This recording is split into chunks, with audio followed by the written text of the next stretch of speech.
The bustling atmosphere of the Oak Room, the most exclusive dining establishment in Charleston, South Carolina, in the United States of America, was thick with the scent of roasted duck and expensive perfumes. Amidst the clinking of fine crystal and hushed conversations of the wealthy elite, an 80-year-old woman stood entirely ignored near the grand mahogany entrance. She leaned heavily on a worn wooden cane, its handle smoothed by years of unrelenting use. She was dressed in a faded, bone-colored wool sweater frayed at the elbows, a long dark skirt, and scuffed flat shoes that had been polished with desperate care. She possessed no designer handbag and wore zero makeup, yet her bright, observant eyes remained sharply awake, taking in every detail of the opulent room. Waiters carrying heavy silver trays darted entirely around her, treating her like an invisible rock in a rushing shallow river. Richard, the impeccably dressed head captain of the dining room, noticed her immediately, but deliberately diverted his gaze toward a stack of fresh menus. He took nearly 2 full minutes to finally approach her, silently calculating in his head that this frail, impoverished-looking woman would leave absolutely zero tip. Even worse, she would occupy a valuable table during their busiest hour of the afternoon, potentially driving away the high-paying clientele that frequented the establishment. When Richard finally stepped forward, he wore a plastic, practiced smile, perfectly designed to evict unwanted guests without causing a public scene. He politely but coldly asked if she had a reservation for 2:15 in the afternoon, to which she softly replied that she did not. Richard falsely claimed the dining room was completely booked, hoping she would simply turn around and leave through the heavy glass doors. The elderly woman, however, calmly raised her trembling finger and pointed toward a small, entirely empty table bathed in warm sunlight near the front window. Richard quickly dismissed her observation, aggressively lying that the window table was reserved for a very important local politician. He condescendingly suggested she walk to a cheap, greasy diner located a few blocks down the street, claiming it would be much more suited to her personal tastes and budget. Gloria calmly repeated the phrase about her tastes, absorbing the cruel insult hidden beneath his professional tone, without showing an ounce of anger. She simply nodded slowly, like a wise judge taking a crucial mental note of a guilty plea. At a neighboring booth, 2 wealthy women draped in expensive diamonds noticed the interaction and openly mocked the fragile woman. One woman sneered, whispering loudly that management should permanently ban beggars from the lobby because they utterly ruined the luxurious dining ambiance. The other woman laughed cruelly, advising her friend to avoid making eye contact lest the old woman attach herself to them and beg for spare coins. Gloria heard every single syllable of their vicious gossip, yet she remained perfectly stoic, her face betraying no emotion whatsoever. From the far back of the bustling dining room, a young waitress named Caroline spotted the elderly woman standing isolated and rejected. Ignoring the strict hierarchy of the upscale restaurant, Caroline immediately abandoned her assigned station, leaving a heavy pitcher of iced water resting on a service counter. She boldly crossed the expansive marble floor, weaving gracefully through the sea of wealthy patrons, entirely focused on the frail figure at the door. Her bright, genuine smile cut through the cold, pretentious atmosphere of the establishment like a warm ray of summer sunshine. Caroline warmly greeted Gloria, gently taking her fragile arm, and completely overriding Richard's absolute authority without a second thought. She firmly informed the furious head captain that the window table had been empty all morning and was now officially claimed by this priority guest. Richard hissed her name through gritted teeth, threatening her with a severe reprimand, but Caroline stared him down with unwavering, fierce determination. She boldly stated that it was her job to serve the hungry, and she would gladly take any punishment necessary to ensure this lady was fed. Defeated by her intense glare, Richard angrily stepped aside, muttering complaints under his breath, as he retreated to the host's stand. Caroline immediately softened her posture, turning her full, undivided attention back to the elderly woman, promising her a wonderful sunlit spot. She gently guided Gloria across the slippery marble floor, matching her own youthful, energetic stride, to the slow, stubborn tapping of the wooden cane.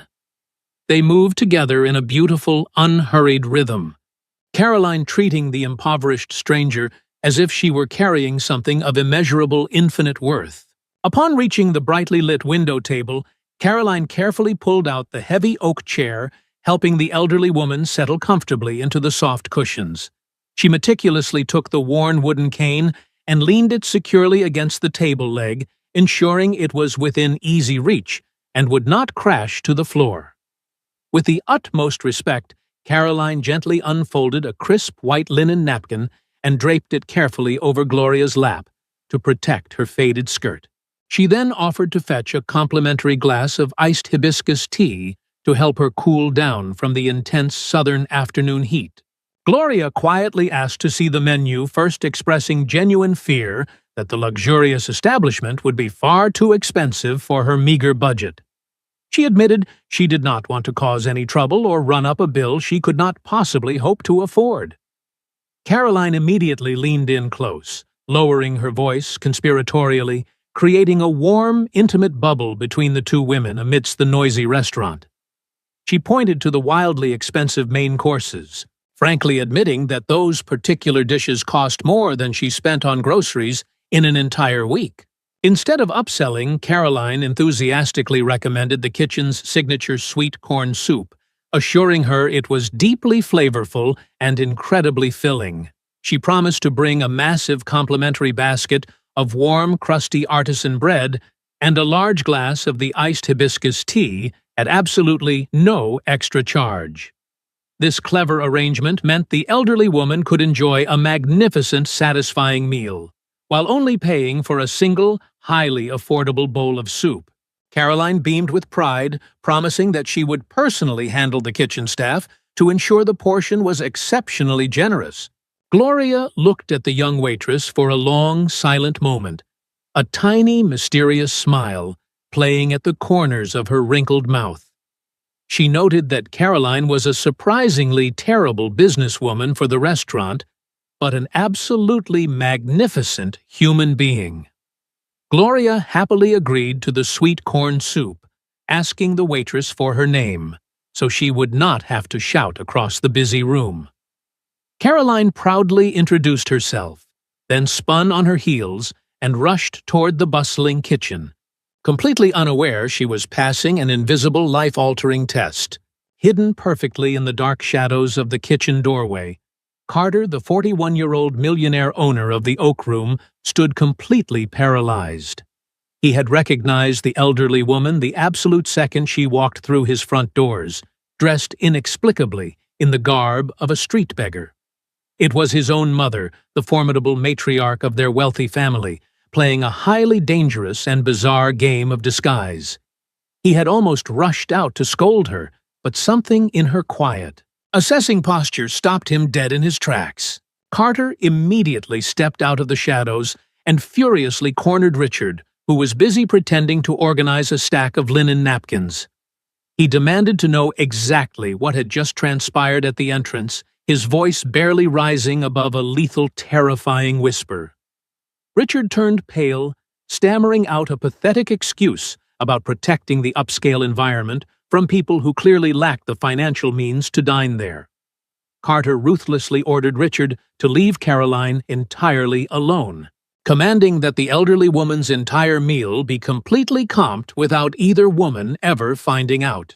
Returning to his hidden vantage point, Carter watched in absolute awe as Caroline delivered the steaming bowl of soup to his disguised mother. Without being asked, the young waitress stood by the table and gently tore the hard, crusty bread into tiny, bite-sized pieces. She intuitively understood that the elderly woman's frail, arthritic hands would painfully struggle to break the tough artisan loaf on her own. Later, when Gloria accidentally dropped her heavy silver spoon, Caroline instantly replaced it with a clean one, offering a warm, reassuring joke instead of an annoyed sigh. When the meal finally concluded, Caroline completely ignored two demanding tables, waving frantically for their expensive checks, choosing instead to assist Gloria to her feet. She offered her strong arm once more, patiently guiding the elderly woman back across the vast dining room, adjusting her worn sweater affectionately at the door. Gloria firmly grasped Caroline's hand, thanking her deeply, mysteriously stating that the gratitude was not for the soup, but for everything else. As Gloria walked out into the Charleston heat, she cast one fleeting, triumphant glance toward the dark kitchen doorway, knowing perfectly well her son had watched everything.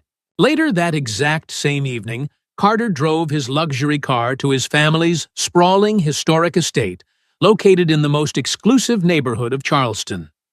He found his mother sitting comfortably in her favorite velvet armchair, dressed perfectly in her usual expensive silk garments, her silver-handled cane resting nearby. She was peacefully sipping a cup of hot chamomile tea, wearing the incredibly smug expression of a cat who had just consumed a very rich bowl of cream. Before Carter could even speak, Gloria calmly announced that she knew he had been spying on her from the restaurant kitchen like a frightened child. Carter immediately began scolding her, his voice tight with genuine panic, furiously listing all the terrible things that could have happened to her on the streets. He reminded her that walking around the city without her private chauffeur, deliberately dressed as a defenseless, impoverished woman, was an invitation for a brutal mugging.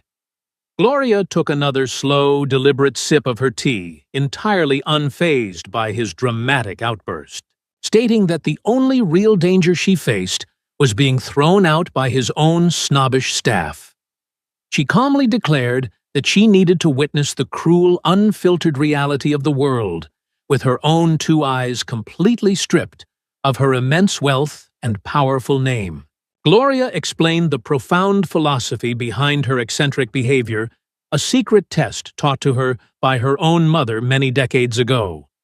She told Carter that anyone can easily fake respect, kindness, and charm when they are speaking to a wealthy millionaire who can elevate their social status. However, the only way to truly measure the authentic content of a person's character is to observe how they treat someone who can offer them absolutely nothing in return. She had deliberately disguised herself as a worthless burden to see who in this city still possessed a genuinely compassionate soul. She passionately detailed her exhausting journey across 4 different high-end establishments that afternoon, seeking a simple shred of basic human decency. In the first 3 locations, she was either completely ignored like an invisible piece of furniture, or aggressively chased away by security guards protecting their wealthy clientele. It was only in the 4th location, his own prestigious restaurant, that her depressing string of humiliating rejections finally came to a halt. Even then, his head captain had attempted to discard her, proving that his staff valued money far more than basic humanity. Gloria's voice softened beautifully as she described the young waitress who had abandoned her duties to offer a warm, supporting arm. She marveled at how Caroline had deliberately broken the bread into small pieces completely unprompted, recognizing the silent, painful struggles of an aging body. She praised the girl for recommending the cheapest item on the menu, actively protecting the finances of a woman she believed was teetering on the edge of utter ruin. She pointed her finger at Carter, declaring that such pure, uncalculated empathy was a rare treasure that simply could not be purchased with any amount of money. Carter quietly admitted that he had watched the entire beautiful scene unfold from the shadows, confessing that it had moved him in ways he could not yet articulate. Gloria smiled broadly, setting her teacup down with a triumphant clatter, loudly declaring that her dangerous mission had been a resounding, spectacular success. She proudly announced that she had gone out into the unforgiving streets specifically to find him a worthy wife, and the universe had delivered perfection. Carter immediately grew defensive, instinctively, throwing up the emotional walls he had spent his entire adult life painstakingly building to protect his fortune. He frantically reminded his mother of the relentless pressure he faced from society, particularly regarding Yvette, a prominent local socialite everyone believed was his perfect match. Yvette possessed the right family name, attended the right charity galas, and knew exactly how to navigate their treacherous elite social circles. Gloria waved her hand dismissively, sharply criticizing Yvette and her circle for being emotionally bankrupt, hunting for wealthy husbands solely to maintain their crumbling, luxurious lifestyles. She warned Carter that marrying a woman who only loved his bank account would condemn him to a lifetime of freezing, lonely dinners in a massive, empty mansion. Gloria leaned forward, looking deeply into her son's conflicted eyes, pleading with him to stop measuring every single woman with a ruler of suspicion and fear. She challenged him to bravely drop his protective armor, to step outside his comfortable world of wealth, and to simply get to know Caroline as a human being. She fiercely declared that the people who whispered nasty gossip about their unconventional choices would eventually be begging for a seat at their dining table. Carter remained silent, staring at the stubborn, wise 80-year-old woman who clearly understood the true value of life far better than he ever could. Unfortunately, the juicy news of the matriarch's bizarre undercover test and her sudden infatuation with a lowly waitress leaked quickly into the high society gossip mill. It reached the ears of Yvette, a desperately ambitious 38-year-old woman whose family's historical wealth was rapidly drying up due to years of terrible financial mismanagement. Yvette had spent the last 2 years carefully orchestrating seemingly accidental meetings with Carter, viewing him as the ultimate, necessary prize to secure her family's fading legacy.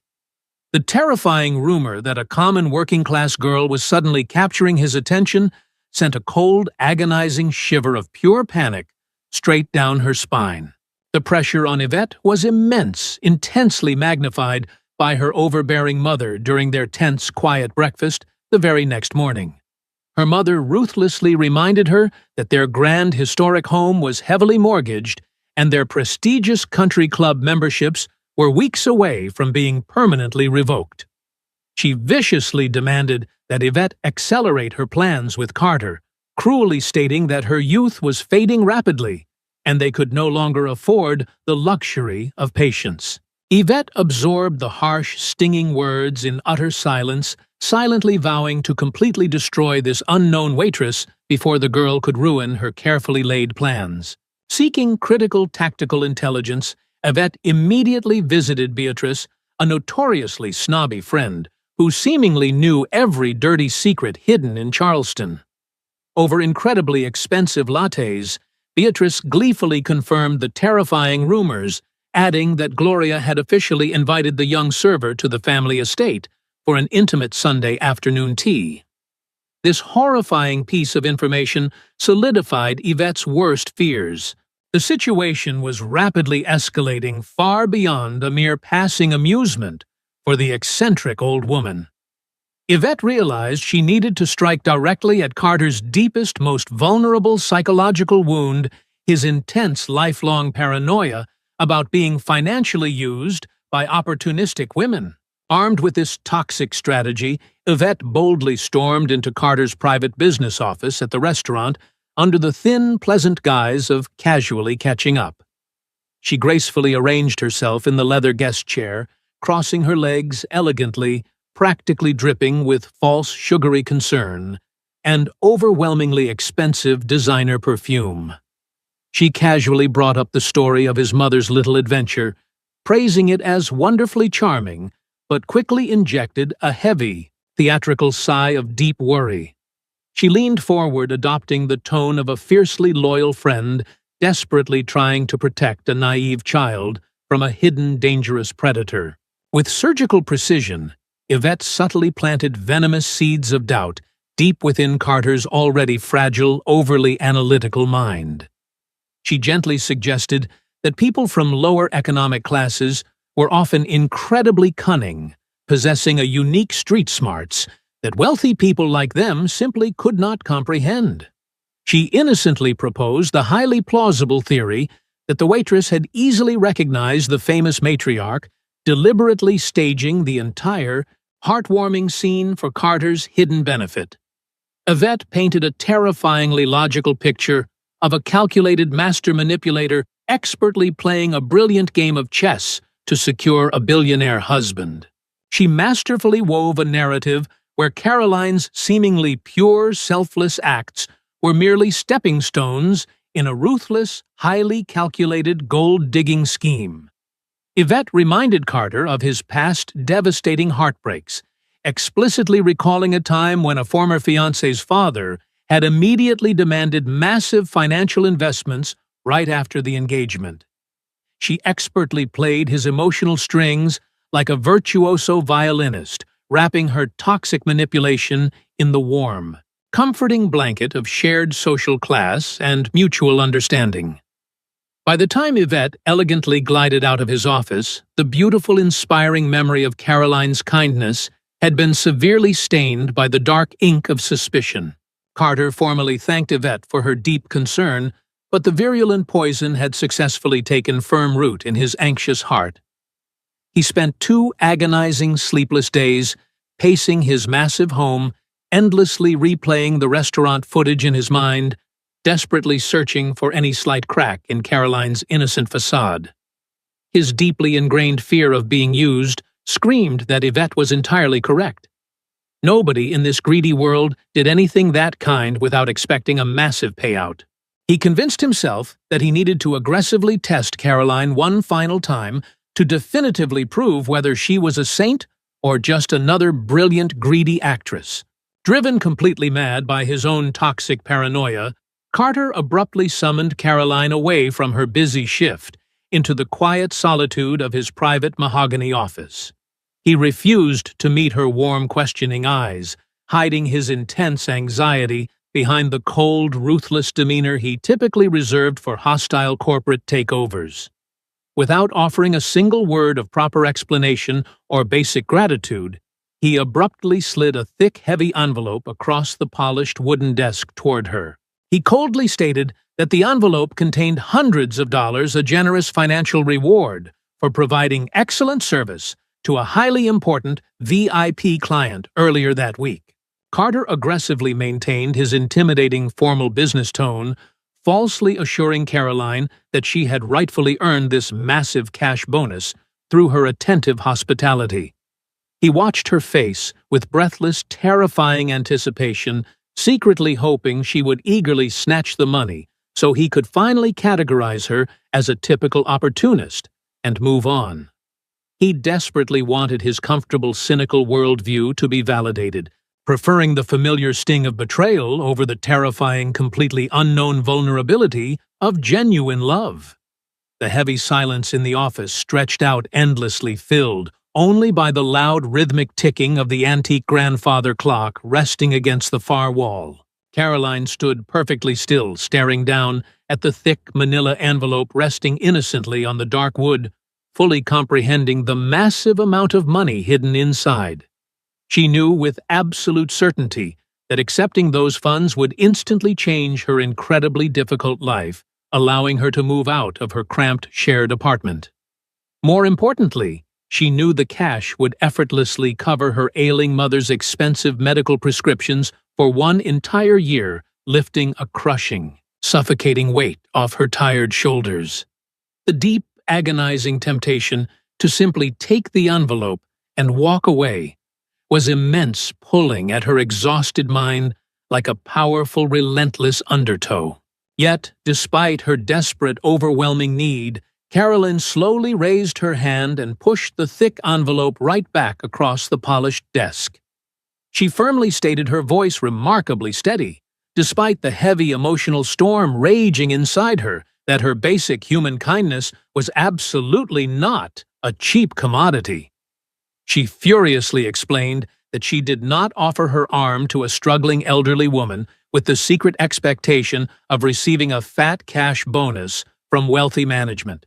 She looked Carter directly in his eyes, her gaze blazing with a fierce, untouchable dignity that made him feel incredibly small and deeply ashamed. Caroline forcefully shared a painful, deeply personal memory of her late grandmother, a gentle woman who had lived her entire life in quiet, crushing poverty. She recounted a terrible afternoon where her grandmother was left sitting on a hard plastic chair in a public clinic for 3 agonizing hours. The medical staff had deliberately ignored the suffering old woman, choosing to repeatedly call wealthy, well-dressed patients who had arrived much later, simply because of their perceived social status. Caroline had been just a little girl holding her grandmother's cold hand, feeling utterly powerless against the cruel, systemic indifference of a society obsessed with wealth. Her voice trembled with righteous, unyielding anger as she explained the sacred, unbreakable vow she had made to herself on that terrible day in the clinic. She promised that as long as she had strength in her arms, no elderly person would ever feel abandoned or invisible in her presence regardless of their clothing. She fiercely condemned Carter for daring to put a cheap financial price tag on a simple act of profound decency, clearly insulted by his cynical, twisted perspective. She stated that while she might be poor in his eyes, her empathy and her honor were absolutely never up for sale to the highest bidder. Feeling deeply insulted and severely misunderstood, Caroline abruptly turned her back on him and marched toward the heavy oak door, fully intending to resign immediately. The sudden terrifying prospect of losing her forever completely shattered Carter's thick defensive walls, breaking the stoic, wealthy businessman facade into a million unrecoverable pieces. He desperately called out her name, his voice cracking with genuine raw panic, practically begging her to stop and listen to him for just 1 minute. He frantically apologized, humbly admitting that his entire life had been surrounded by leeches, and his profound fear of being used had completely blinded his judgment. Standing completely vulnerable in the center of the room, Carter finally confessed the massive, unbelievable truth about the frail lady in the torn sweater. He revealed that the impoverished woman she had so tenderly cared for was actually his own wealthy mother, conducting a ruthless secret test of character. He explained that out of all the people in Charleston, Caroline was the only human being who had passed the impossible exam without knowing she was taking it. He confessed that his mother had been talking about her endless kindness for days, and the mysterious gratitude at the door was entirely real. Caroline stood utterly stunned, her hand frozen near the brass doorknob, completely overwhelmed, as the bizarre scattered pieces of the puzzle finally snapped perfectly together. Carter took a brave, slow step forward, finally shedding the heavy, suffocating armor of his wealth, speaking directly from his terrified, hopeful heart. He boldly declared that he had not fallen in love with a waitress, nor had he fallen for someone who simply treated him with fake respect. He confessed that he had fallen hopelessly deeply in love with the beautiful soul of a woman who fiercely protected the vulnerable when she believed nobody was watching. Despite Carter's incredibly touching confession, Caroline did not immediately accept his romantic advances, choosing to remain sensibly cautious about jumping into a completely different universe. However, she was a woman of her word, and she deeply honored her solemn promise to attend the Sunday afternoon tea with Gloria at the Grand Estate. She arrived wearing her absolute best, simple floral dress, feeling severely out of place among the towering marble columns and priceless historical portraits lining the walls. Yet Gloria welcomed her with open, joyful arms, treating the nervous waitress not like a servant, but like a long-lost daughter, finally returning to her rightful home. The peaceful, joyous afternoon was abruptly and aggressively interrupted when Yvette barged uninvited through the grand double doors, clutching an extravagant, ridiculous bouquet of exotic lilies. Yvette immediately began hurling thinly veiled, sugary insults, patronizingly complimenting Caroline's humble background, while desperately trying to assert her own superior aristocratic dominance. She mocked the idea of a working-class girl sipping fine tea in such a magnificent house, desperately attempting to humiliate Caroline into fleeing back to the restaurant. Caroline remained entirely silent, refusing to engage in the petty toxic warfare, while Gloria's eyes narrowed into dangerous icy slits of pure maternal fury. Deciding she had entertained the rude interloper long enough, Gloria gracefully attempted to stand up from her velvet armchair to formally dismiss Yvette from the property. However, as she leaned her weight forward, the rubber tip of her wooden cane caught a slick patch of the highly polished marble floor. Time seemed to freeze entirely as the fragile 81-year-old matriarch lost her delicate balance, her arms flailing as she began to fall backward toward the unforgiving stone.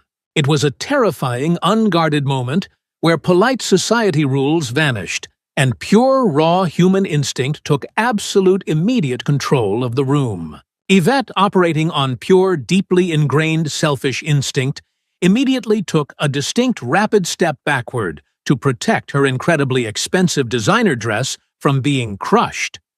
In absolute stark contrast, Caroline did not hesitate for a fraction of a second. She unceremoniously dropped her delicate teacup, letting it shatter loudly into pieces. Caroline lunged forward with explosive, desperate speed, diving toward the falling matriarch with the fierce, protective energy of a lioness saving her vulnerable cub. There was no calculation, no thought of propriety, only the burning, undeniable urge to protect a fragile life from suffering severe pain. With practiced incredible strength, developed from years of hard labor, Caroline caught the elderly woman squarely in her strong arms, just inches above the hard floor. She absorbed the heavy impact with her own body gently, and safely easing the shaking matriarch back into the comforting depths of the velvet armchair. Gloria caught her breath, patting Caroline's trembling hands, before turning her sharp, pitying gaze toward Yvette, who was still standing defensively several feet away. Gloria softly noted that true character is always revealed in the exact moments when people do not have the luxury of time to think about their actions.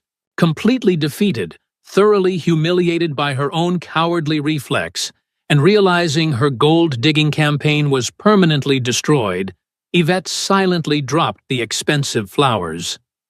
She turned and fled the grand estate in utter disgrace, her wealthy facade shattered, leaving the three of them alone in the quiet, sunlit drawing room. Gloria kindly called out to her on her way out, genuinely advising the bitter woman to stop chasing money and find someone who loved her true self. It was an act of profound, unnecessary grace from a woman who had just survived a terrible scare, proving exactly where Carter inherited his latent goodness. With the toxic threat finally removed, Carter slowly dropped to his knees beside Caroline, ignoring his expensive suit as it pressed against the hard marble. He gently took both of her shaking hands in his, looking up at her with eyes full of absolute adoration, respect, and terrifying, wonderful hope. He softly asked Caroline if she would be willing to teach him how to walk through life slowly, to match her gentle pace, and to genuinely care. Caroline smiled a beautiful, radiant expression, quietly warning him that she knew absolutely nothing about his wealthy world, but she was entirely willing to learn together. Months later, the couple married in a modest, intimate ceremony. Thomas, the loyal family chauffeur, proudly drove the bridal car, while Gloria walked her new daughter-in-law down the aisle, their steps perfectly synchronized. Ultimately, the greatest wealth this family possessed was never their sprawling historic estates or their endless bank accounts.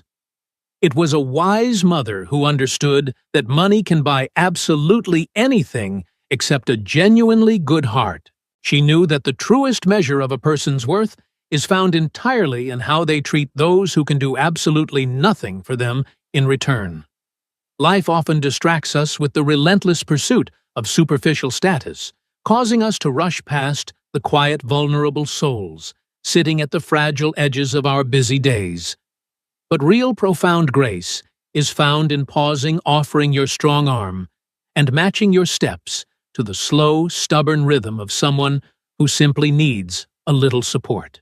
The next time you see an elderly person struggling, do not simply look away or rush by. Offer your time, offer your arm, and remember that acts of pure, uncalculated kindness are the only true legacies we leave behind in this fleeting world.